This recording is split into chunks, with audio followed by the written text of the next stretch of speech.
Hi everyone, it's Natalie.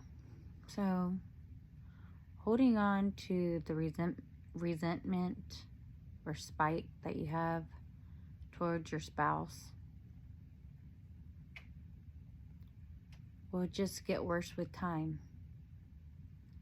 It is up to you to make changes in your relationship, regardless if your significant other sees it or not. When that resentment starts to build, your relationship is going down the drain. If you wholeheartedly want to save your relationship, then you have to get past the resentment and let it go.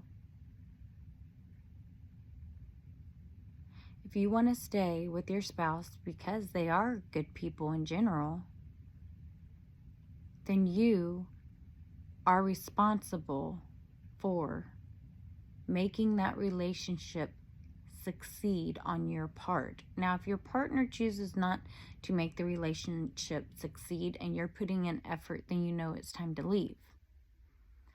But if you think that your partner is just blinded by the narcissistic cult, but you're making him pay for his brainwashing, then you're the one that's killing the relationship. And it is really hard to get past resentment. I had so much of it. But it started, the way that I was acting started to affect me emotionally because my husband is a good man. And I was treating him really poorly. And I'm not that type of person. So I decided one day that even though I was angry and hurt and I've never gotten an apology and things like that from my narcissist, I decided that I wasn't going to let her win at all. I wasn't going to let her change the type of person I was. I wasn't going to let her change the relationship that I had with my husband, regardless if it might seem unfair at times. And I think, too, that resentment builds because all you're doing is obsessing over it. Because it's unjust, right? It's unjustly happening to you. And you don't have anyone in your corner. But when you understand what brainwashing does to a person, then you will understand that your partner is a victim. When you start having a little bit of empathy and sympathy for your husband and knowing that he is fearful of his parents, that it has nothing to do with them trying to hurt you, but rather being intimidated by the narcissist, then you will start to understand that holding resentment towards someone that is literally a victim like you is only traumatizing them further too. It's only making the situation one-sided. And you know what? You don't have to agree with me.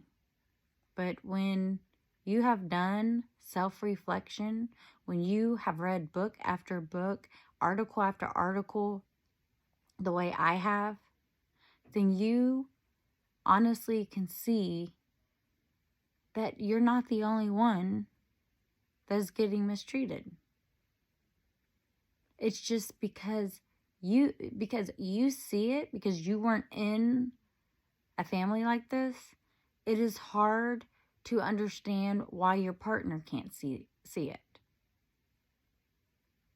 I mean, for crying out loud, look what happened. I think it was like the People's Temple with Jim Jones. Parents literally fed their children poison. They gave them the Kool-Aid when they knew it was going to end them. And that is them as an adult. They got brainwashed, right? So they're already like 20, 30 years old and they got brainwashed. Think about your partner who has been brainwashed since birth. and how hard it is to stop that type of mind control.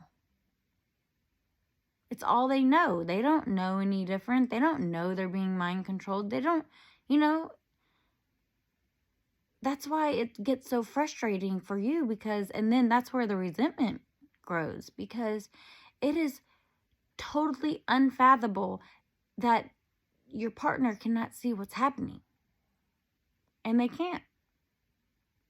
Over time, they do and can wake up. But just because you want them to wake up right here today doesn't mean they are. And so if you find yourself in this stage of resentment, it will take you understanding what is fully going on psychologically and emotionally to your partner to start to get out of this resentment cycle that you have with your partner. It's not fair to you. It's definitely not fair to your partner, especially when you start to withhold things from the bedroom, when you are withholding affection, when you avoid that person like the plague. It's not fair to them. They're kind of like little children. Like, our children don't know everything, but are we going to punish them for not knowing? Or are we, along the way, as parents, going to teach them? Now, I'm not saying you have to be a parent to your spouse. I'm just showing you this perspective so you can understand that you have to stop blaming your partner. They are frightened. And maybe they are intentionally doing it. Maybe you have a narcissistic partner. Then you know that they won't change and it's time to leave. But if you are in a situation with a scapegoat or a forgotten child, and they are innocent bystanders of this situation with the narc, then maybe you need to approach the situation differently to help them wake up. Because yelling, screaming, having resentment, and all this, feeling sorry for yourself, isn't helping you.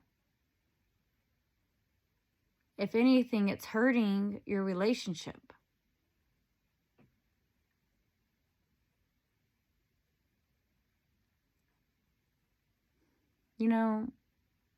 It took me a long time to come to this point, to realize that it wasn't my husband's fault.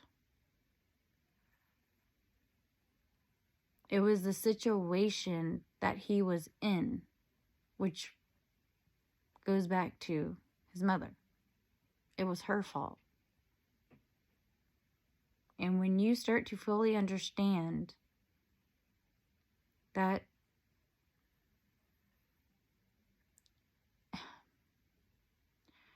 holding resentment towards someone for not being able to see the same things you see only makes you unempathetic to their situation. And it is hard to have empathy for someone who is in denial, because it's like you just want to shake them to death until they wake up. And it takes a while if you ever can do it. And you grow frustrated. That's where the resentment comes in. From the frustration, from the heartbreak, from not being protected. But when you fully understand the whole psychological aspect of it, you will see how that your partner cannot protect you because they don't even know how to protect themselves from this monster. And if you want to get out of this cycle of resentment with your spouse, you need to realize that it's going to take you to start healing and moving forward and realizing the narcissist, this is intentional by them, is the only way you're going to start to come back around to that loving, caring, kind person that you once were.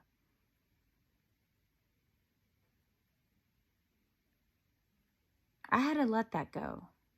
Oh God, I had so much resentment. I had hatred. I had disgust.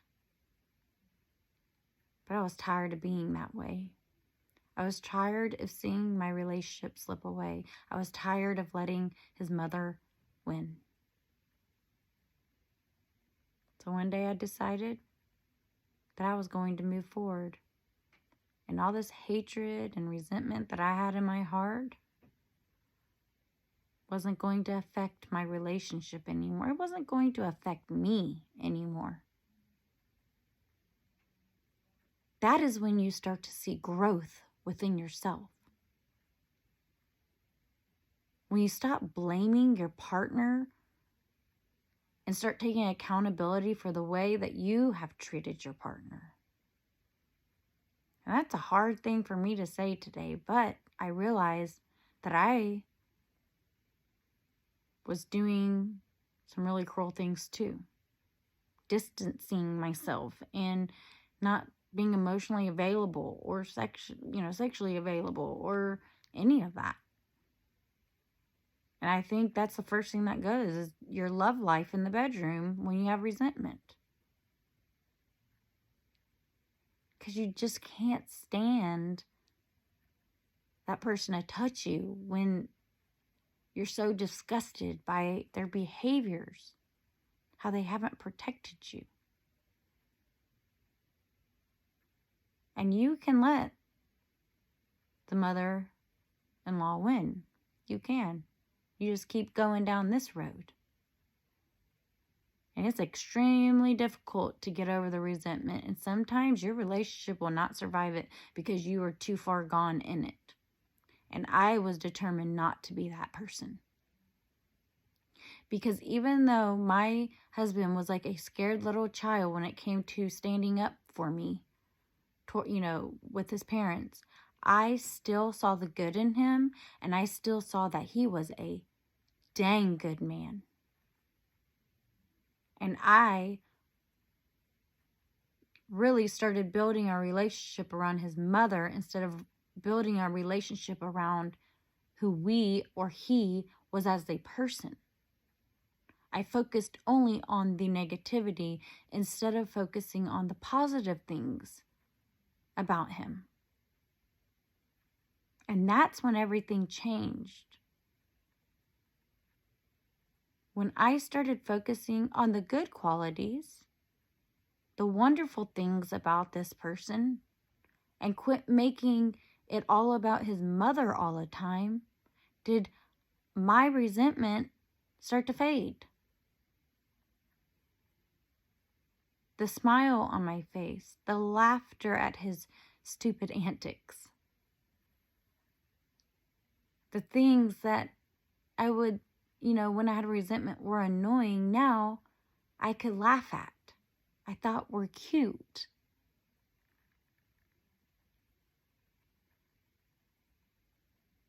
And this is a hard video for me to make because I don't think I could even explain how much disgust I had with my husband. It destroyed our relationship, especially our love life. Trying not to cry.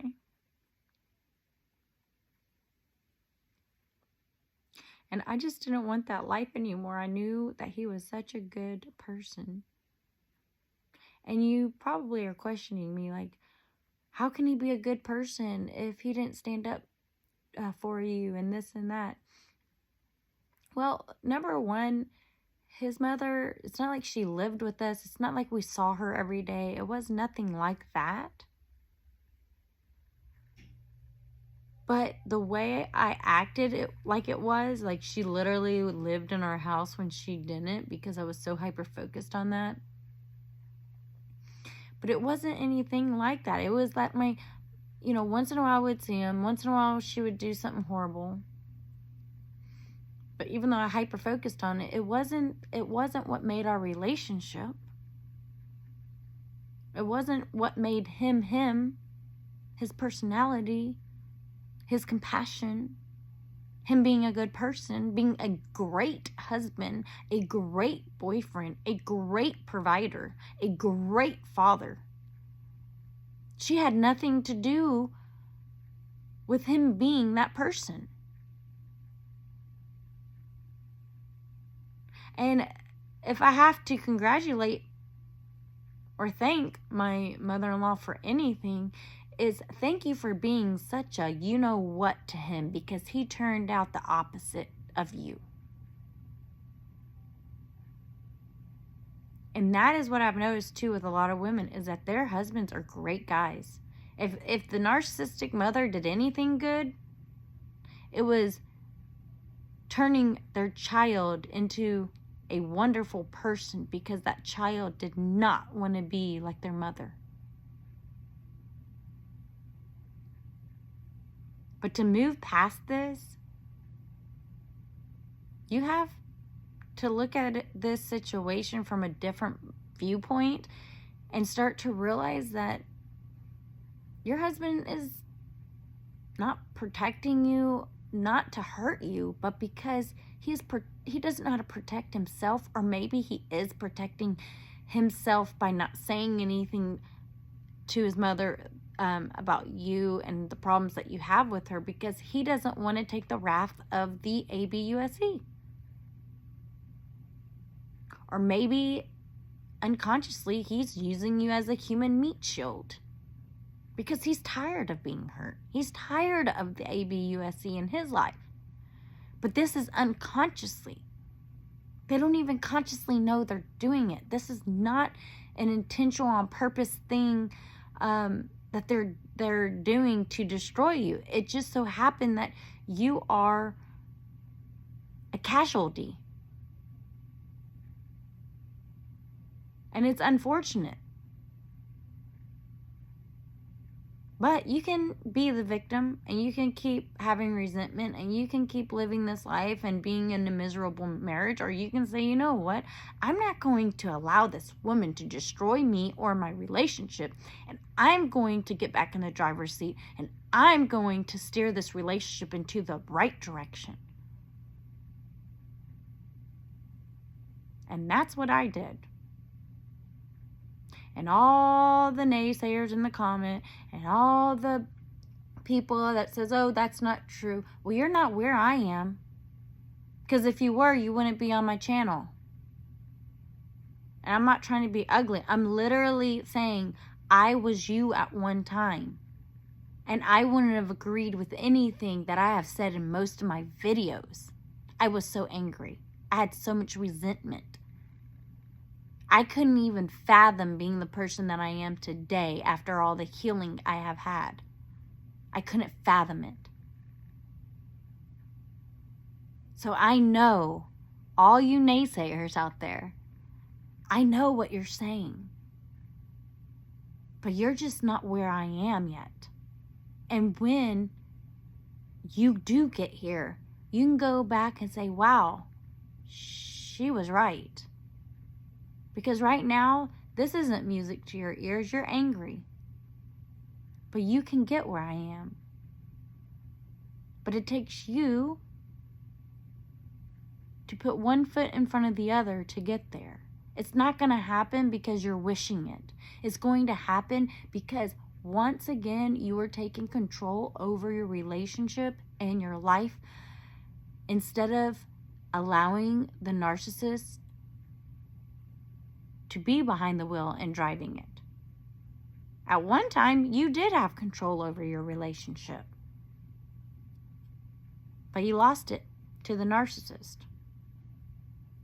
And when you take control over your relationship again, you are defeating the narcissist. You have to stop caring what they are saying about you.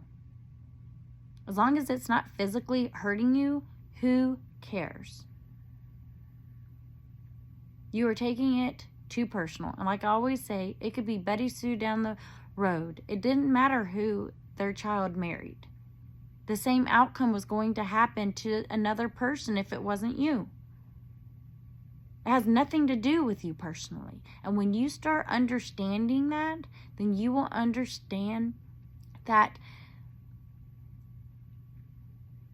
you're giving your power away. And it's time to get your power back. And it's time for you to forgive and start healing your relationship. Peace, love, and harmony.